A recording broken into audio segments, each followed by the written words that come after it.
Yeah, the local leaders work group has come together incredibly effectively this past year, and one of the things that they agreed to do as they got together and kind of agreed to cooperate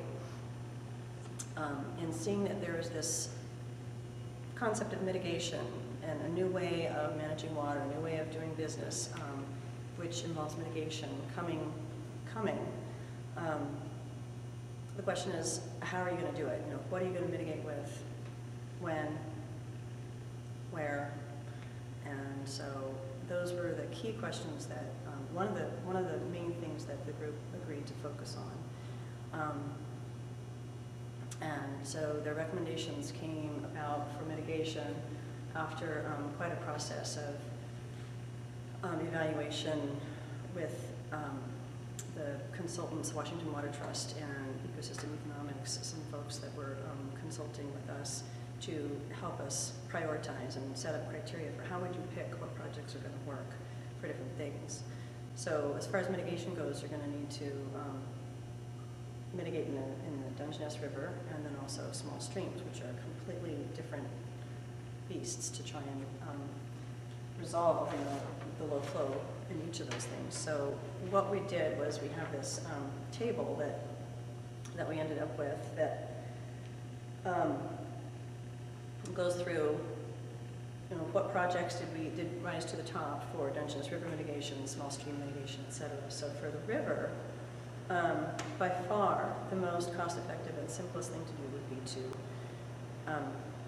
try and minimize the amount of water diverted from the river in the first place. So the ability for the irrigators to sell water rights frees up wet water for mitigation. And so that is, again, as far as mitigating the Dungeness River, that's going to be the most effective way.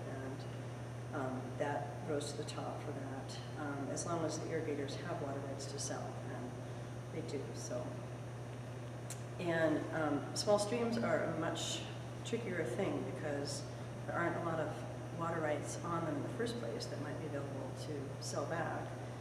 But yeah, they're just, you know, finding water to put in the small streams is very tricky. So whether or not we could use recharge is high on the list on that one. And then also perhaps taking wells that are near the smaller streams and mitigating their impacts by deepening them or transferring those wells to a different water source. So those are options. In that case, we ended up with a couple high priorities. One being source changes. Whether we could, in the late season, switch from water that's being taken from the river for use by irrigators, outdoor use, from that to well use. So especially in the case of some of the surface water users that are on ends of the system, if they could switch to a groundwater use in the late season, then it's much more expensive to use groundwater because of the pumping.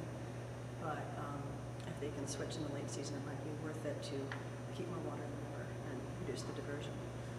So that's one of the big options for restoration. Of course, the irrigators are constantly improving their efficiency, so that's another thing that's ongoing.